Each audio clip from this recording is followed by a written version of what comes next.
I've debated not giving talks during this really complicated transitional period.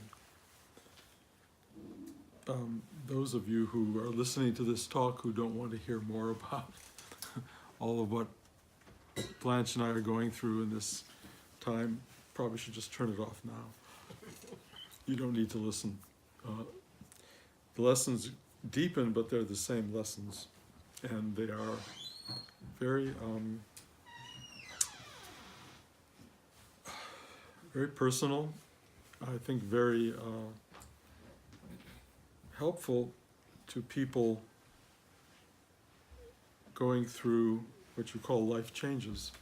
And I'm hearing from a lot of people for whom this kind of reference is very important. People who are either going through changes or who have been through big changes, people who have dealt with things that are unresolved from their past, people who are in the middle of it, and a lot of people who are just simply caught up in not knowing where to look for their sustenance and their guidance, because everything around them is becoming less effective in sustaining them. So, given all that, I will try to help you understand the minutiae of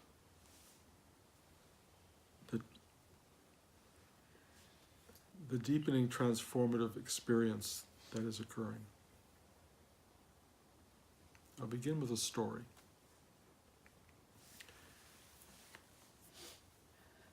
One of the things about moving to New York was that I have a great many students out there who I love very much and who have come to the retreats that we give in Big Indian on a regular basis. But I wrote to everybody saying we're moving back, and I never heard from many people at all. And they weren't saying, oh great, or and what I suddenly began to feel was they're going, I can do this 3 times a year, but I'm not sure I want to have this every week.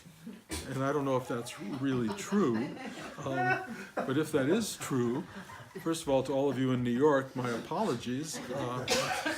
And you don't have to come every week, or at all, really. But we are going to be there in August, and we will be teaching every week. But the experience for me was like, I don't want to impose myself on anyone. This transition to the New York space is confusing to me on many levels. It feels very much like an ocean is carrying me, and it's not my will, it's not my desire, it's not my ambition to move to New York. I am being taken out of my shell, if you will, and being moved somewhere else. And sometimes that happens to people. If you've been watching the news recently, the level of strange climate activity is moving a lot of people out of their comfort zones and out of their shells. I'm not alone in this thing that's going on. It's very large, and it's going to get more so. A lot of movement in the world because people are not being supported by or allowed to stay in their somewhat comfortable or semi-comfortable spaces. We have to learn how to migrate. We have to learn how to move beyond the thing that makes us comfortable and to find that comfort not outside but inside. That's the journey. How do we find the internal comfort? I'll use another word, contentment. And I've come to understand very deeply that my entire journey is a journey to contentment. And how hard that word really is to embrace and to experience individually. Because most of us have a contentment based on outer form and outer experience. The world is determining our contentment, and if we give it that power, we will end up discontented. Because contentment must arise from within in a profoundly rooted, foundational sense. And I have always been a creature of community and communion with others. So much of my joy in life comes from being with others. Moving to a new place where the possibility is of fewer people absolutely throws me in a way that I really am being taught, Bruce, your journey is to contentment. Find the way with others or without others, however it may materialize. And I've been on this road a long time. There is a kind of lasting vastness of being that we are collectively at one with. And it comes to me on a regular basis. And it is something I live in and touch and experience and have endless gratitude for.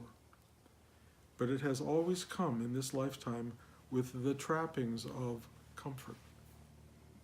Nice homes. I've had good parents, a beautiful marriage, wonderful children, amazing grandchildren, beautiful students, people I love, a career that was empowering and effective. These are all the outer trappings that gave me comfort. And now, all of those forms are no longer the places I can look for that comfort. A career that's basically past tense. Interestingly, I gave all of my boxes of scripts and materials and related to those scripts to the Academy Library last week and watched them come and pick them up and drive them away. It was like, this is 35 years of work, leaving my home, leaving my space, going somewhere else for others. My home of 35 years, giving away furniture, giving away things that have had resonance for so many years, that have foundational comfort and familiarity, going away. The loss of a class, my LA class, which was one of the true beginnings of my practice, having everybody having to move back on their own. I mean, we're going to continue the class, and there will be people teaching, but it won't be my class. I will visit it, but I will miss the class. I will miss this class dramatically. I love you people here. I love being with you, and I'm seeing that taken away. The class will continue. I will not be part of it. The comfort that comes from loving people, loving things, unfortunately, loving spaces, loving familiar content is foundational for me. And as I watch that going away, one piece at a time, into the dumpster. We bought a dumpster. I said, well, there's no way we're going to fill that dumpster. They took it away so piled high with stuff, and now we need another dumpster. We have to go back to LA because in the 2 weeks we were there getting rid of stuff, we still have more. It's an emptying out and an emptying out and an emptying out that is really painful if you have cared about what you have. And Rudy always said, you can't let go of what you haven't had. So there is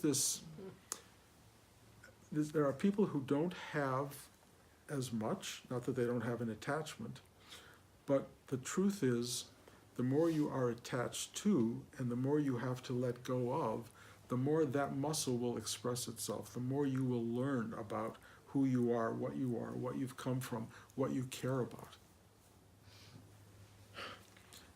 The big drama for me was National Geographics. I had 450 National Geographics. And I love the National Geographics, but the new house has no room for them. But I was going to take them anyway and build shelves for National Geographics. And I could imagine me as an old man sitting and looking at them, but we still subscribe to it, and I never read it. So I'm going, what is my attachment to having National Geographics? And finally, my daughter-in-law put them on Craigslist, and with a lot of effort, people are picking up all the National Geographics, and they're taking them away, and I'm going, goodbye. I didn't think I could let go of National Geographics, but it's just symbolic of where your unexpected attachments lie. It's really, really interesting to see what you hold on to in life. And as you start to let go of all of these things, muscle appears. And Rudy always called, there's two muscles, the muscle of attachment and the muscle of letting go. And he said spiritual work is the muscle of letting go. And if you don't practice letting go, when the time comes and you have to let go of, in my absurd situation, 2 different homes and everything in them, you find that you really are wedded to, locked into more than you imagine. You discover the power of attachment. Excuse me. And I would volunteer, now that I'm going through this, that anything you can let go of now will be valuable for you in your lives. I know there's that woman on television, I forget her name, who tells you to keep the thing you love and let go of everything else. Yes, I agree with all of that. It's a practice that can be ongoing. Why I assembled so much over a lifetime, I have no idea. Why I'm still trying to transport more than I'm going to be able to house in the new house, I cannot explain to you. But at some point, even there, I'm going to have to be giving more and more away. And in the end, we give it all away. I've been calling this the dress rehearsal for the final giving away. And it's a good one. It's really a good one. The hard part is the nakedness of giving up foundational space. That is really the big test for me at this point in time. And as a spiritual teacher, a practitioner, I would have imagined that I would be better at it. But I will tell you, the emotional upheaval that comes from this is instructional and meaningful and valuable to me, because it is ultimately leading to liberation, deeper and more profound than I had imagined.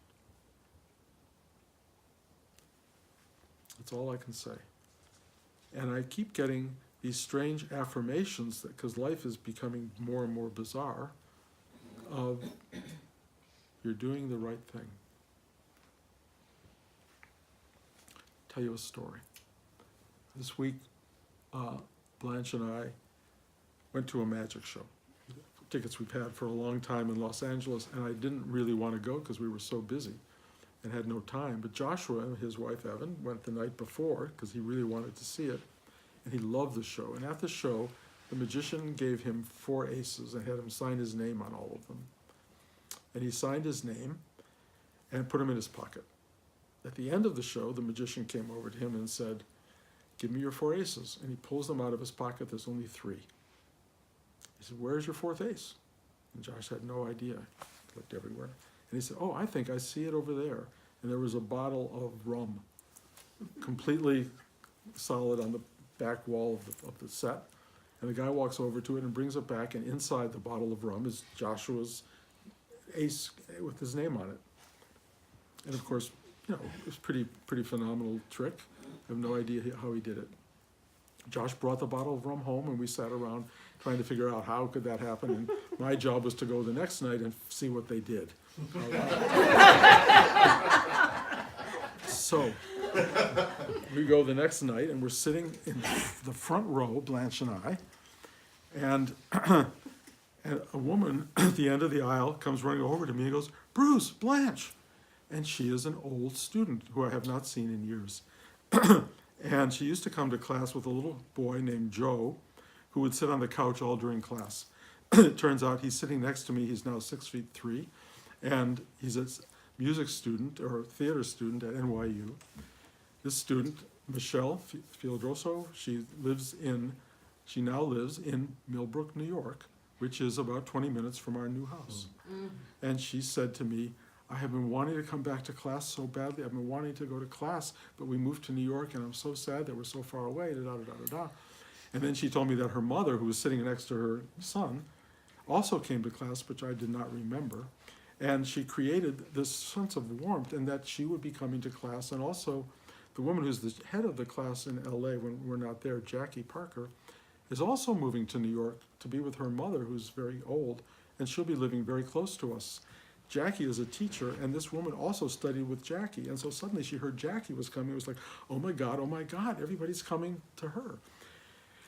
And I'm going, wow, this is all very strange that we're all suddenly reconnecting in this way. And then the magician comes on stage, and his whole talk is, everything happens for a reason. And I'm going, okay. And the whole trick of the 4 cards is given to this woman's mother, right next to us, sitting in the seat beyond me. And the 3 cards are in her pocket. The 4th card is in the bottle of rum, and she's given the rum to take home. And this circularity of everything happens for a reason just went locked in. There was a reason we went to the show that night. There was a reason Michelle was there. There was a reason that I felt suddenly someone's going to come to class in New York, maybe not the multitudes. I have a student, and I am happy to continue. And if I hadn't gone to that magic show, which I didn't want to go to, I would never have understood the possibilities of more people caring about what's going on and coming to the space that we're going to be having in New York. And I sort of figured out how he did the trick. Because he was very good at manipulating cards, and he put 3 cards in her pocket instead of the 4, and he pocketed the other one. He went to the back wall any number of times to do certain things. I'm sure he passed the card through a space in the wall, and that somebody on the other side of the wall, before the liquor cabinet really revealed itself, put the card in the bottle, sealed the bottle, and then the liquor bottle happened. It was really not that hard. Life is mysterious and magical, but it's all real. It just happens. It's just practical, knowing how to do things out of the sight of other people. I feel this magic show was so brilliant that everything he did got to the point where he went, oh, amazing, oh, amazing, oh, amazing. It was like, and that's how we get about life. Oh, it's amazing, oh, it's amazing. You don't even begin to realize how amazing it is because it's so continually amazing. So my experience that night was really powerful because I came away thinking everything happens for a reason, and we do not in any way know the reason. All I know, you either evolve a kind of trust in your day-to-day life or you don't. If you trust your life at all and you see things happening that you don't understand, like having to move from your house of 35 years, having to upend all of these things that have made you comfortable, and you look at that and you look at it and you go, why me, God? Or you go, everything happens for a reason. And you sit back and you go, thy will be done, and you move along the path of your life. It's really powerful, really powerful. We had a party at our house, I guess 1 or 2 Sundays ago, in which I invited the entire family for a final family gathering in this house after, again, all these years. We've had so many Thanksgivings there, we had Christmases, I mean, on and on. This is the house that everybody gathers at. And the whole family came, and it was really beautiful, and it was really wonderful. And then at the end, everybody left in the way they would leave after a Thanksgiving dinner or any other occasion, very casually. A kind of see ya quality to it. Hugs, see ya. There was no, this is the last time we're gonna, none of that. It was so simple. I was like, when it was all over and everybody was gone, I said, well, where was the closure in this moment? And there was no closure. And I realized there is no closure. Closure is an artificial sentiment. The best closure is no closure. The best closure is you continue, you go on. Life is closing every second. Every second of your life is closure. Every second of your life is opening to the new. Always, forever. If you want it to be highlighted and special like a Hollywood movie, then go to Hollywood movies. Happily Ever After is a Disney, it's not really Disney, there's a lot of people booked at that, but it's Happily Ever After is a false construct. There is no such thing. There is no beginning and no end. There is no anything but endless continuity, and the fact that life just keeps happening and moving is something we have to all embrace as part of the journey. If you're looking for the final, it's so poignant that you won't be able to bear it. Bearing the finality of things is so hard, and yet we have to do it on some level. At another level, it's love you, be well, see you. In Ghost, the movie Ghost, Molly's last line is see ya.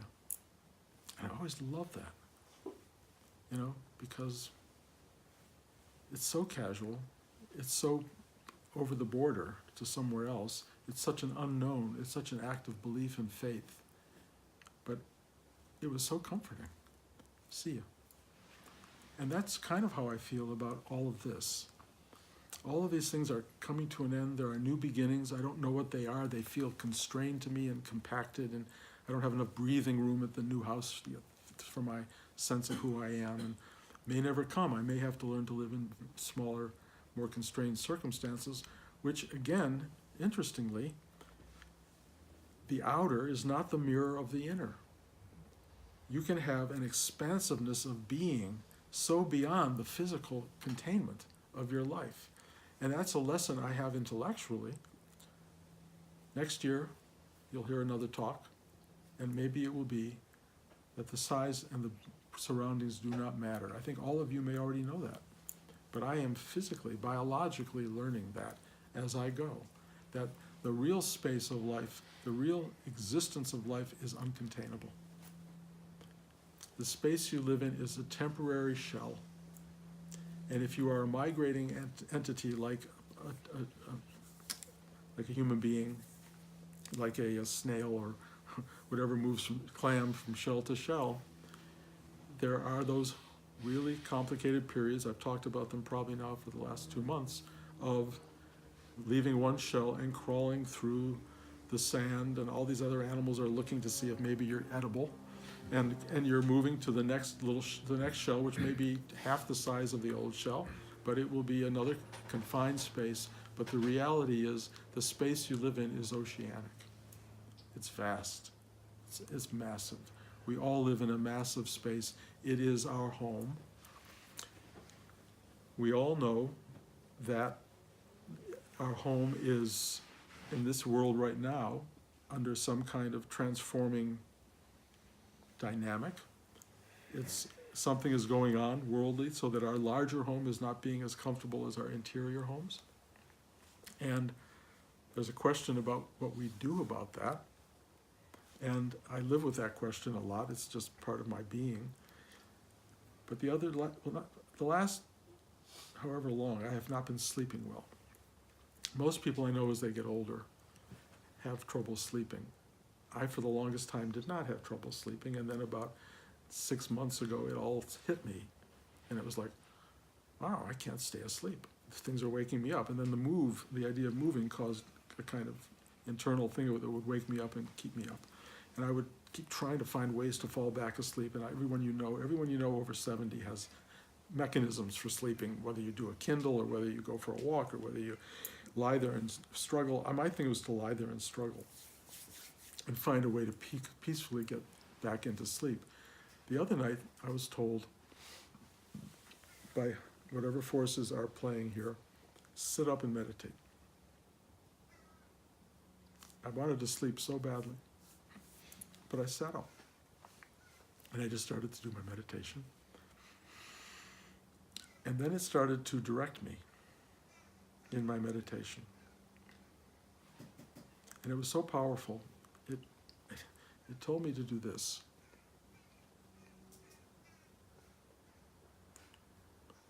And then it told me to take all the love I had and give it to the world.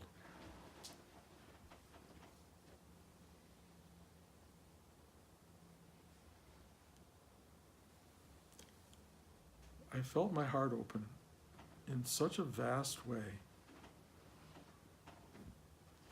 I felt it filling the spaces of the universe. And I was so moved by it. And I felt instructed that my job in that moment, and perhaps way beyond, is to love the world. Not mentally, spiritually, if you will, or emotionally, send that love out and love the world. And I understood the world needed that. And that I was a channel, I hate that word, but I was a mechanism for helping to do that. But I also understood, so are all of you. This is not something unique to the Bruce guy. This idea of loving the world is something you can do. You don't have to sit in meditation and go, what about me? Give me some love, give me this, give me that. You can actually become a vessel through which this love becomes expressed, because the world is your home. And if you feel unsafe moving from one shell to another, the truth is you'll be better off in a world that's filled with love than a world that's full of drama and hatred and conflict. So our job is send it out, put it out there. You are someone who has learned to open your heart, love, I'm talking in some abstract way, the world, but also everyone from the world who appears in your life, everyone who approaches you, everyone that you deal with, and every space that you inhabit. Love it. Be a literal, active, forceful expression, also gentle, conscious expression of love for others. Part of the journey of leaving the shell, leaving the comfort zone, is you can either crawl into a place of fear and unhappiness, which is familiar, or you can get this directive from something greater than you, that you have something you can offer. And when you step out of your shell, the greatest thing you can do is just be the love and the light that's wanted everywhere. It's not about you. It's not about you. It's about everything and everyone around you, because what you discover as you move along in this journey is that which is around you is you. This is you. Love it.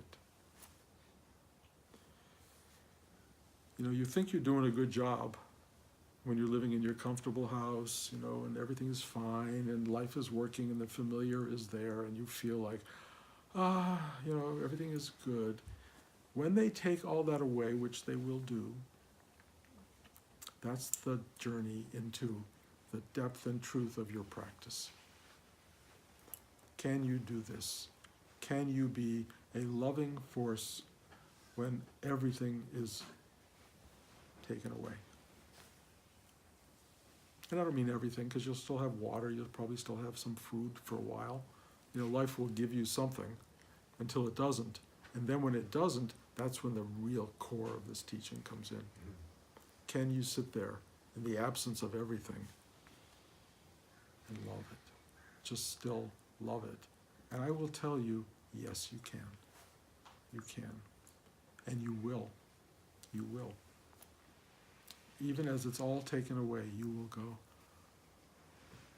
wow, this thing we're in, this thing was just so unknowable and uncognitively graspable, is lovable. And it's filled with beauty and joy, truth, the clear light of reality. It's all right here. And even as you begin to move away from it into deeper, deeper interior spaces of contentment, you discover that all of this manifested world that you are in is, in a way, a projection of this deep space that you begin to discover inside of you. The projector is here. The screen is outside. You are projecting it. And your ability to love it and to go deep inside is to enter the level and the area of endless contentment that allowed life to be. So we are on this great journey. We're on it together. I'm reporting from the front lines. I always think of you every time I say that. Shelley always said, I want to hear the reports from the front lines. You know, so if this wisdom sounds like something other people have talked about 5 billion years ago with much greater clarity, good. read them. I'm just telling you this one person's journey, which I think in some ways may be documenting a ride we're all on. And I think it's a very powerful ride. It's the ride of life. It is unknowable on some level. It is unpredictable on every level. It just unfolds and unfolds and unfolds, and either we respond to it with great delicacy and care and appreciation and love, or we fight it and find ourselves at odds with everything that is. The alternative of loving is so much better than fighting it. So, everything happens for a reason. Take your life, watch it happen. Don't think it's happening by chance. It needs to happen. Even the stuff you don't like needs to happen. In fact, the stuff you don't like shows you who you are. The mere fact that you're reacting to something shows you the part that needs to be broken down. The reactive part is the part that will have to disappear. The part that doesn't like, doesn't want, wishes it were otherwise, that's where you're in trouble. Let it go, let it go, let it go. And of course, as I'm telling you all this, I'm hearing it too, because I am practicing this every day. Every National Geographic I have to give away is a lesson for me and a gift for somebody else. So, good luck. We're all here, we're all doing it. We'll be doing these classes through the end of July with a little fewer classes than I had imagined, because we have more to do in LA than I thought we did. So I'll be back a little less than I thought, but we will be here until the end of July. And I really, I treasure you guys. I treasure this time together. And the great thing about life is, the poignancy about life is it is only temporary. Really important. Eat it up. Any questions?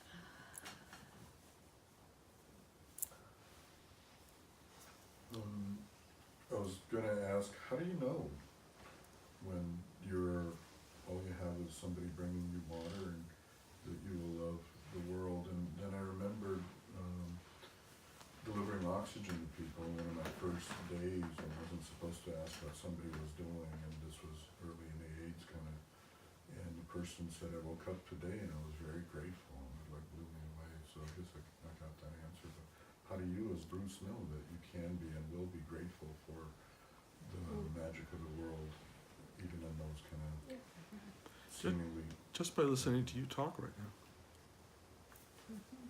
I'm so grateful. Just for what you said.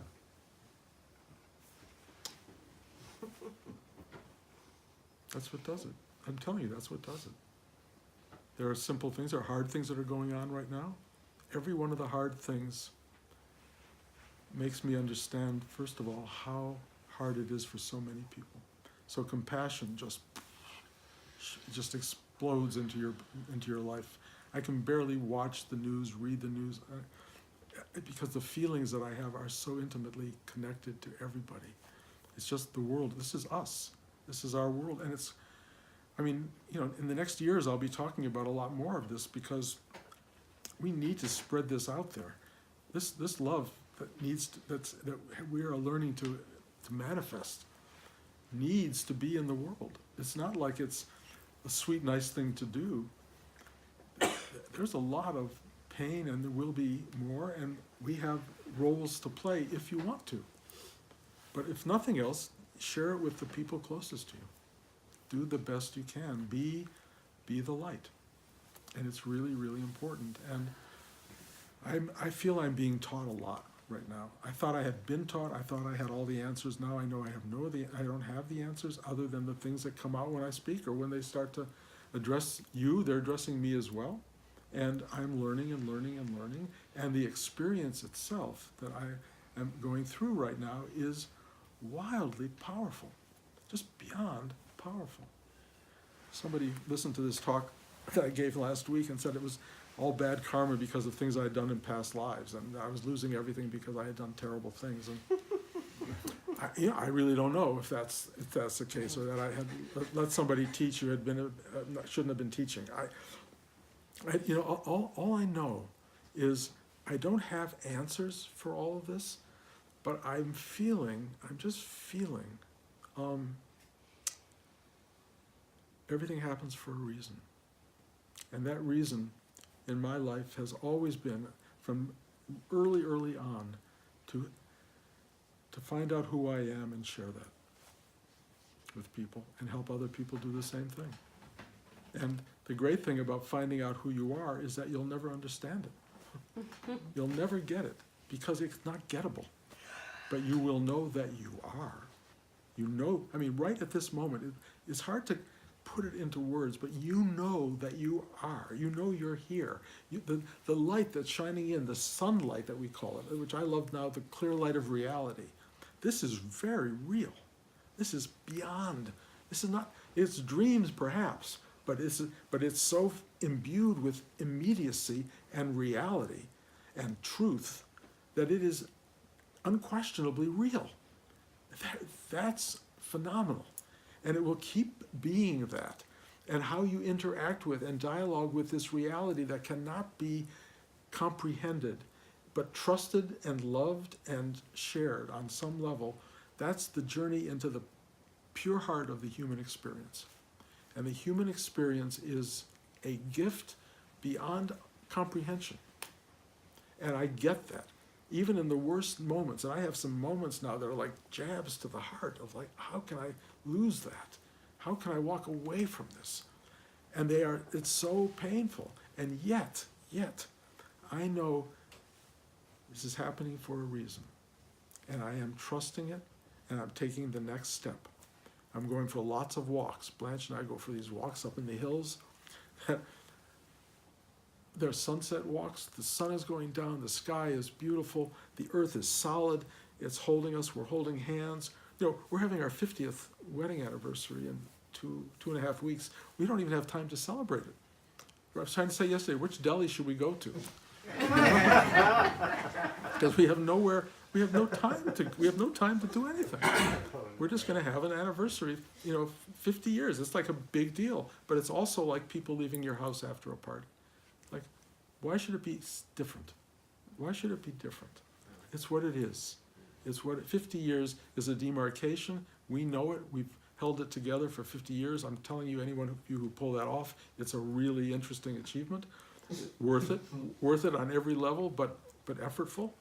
And we know what it is.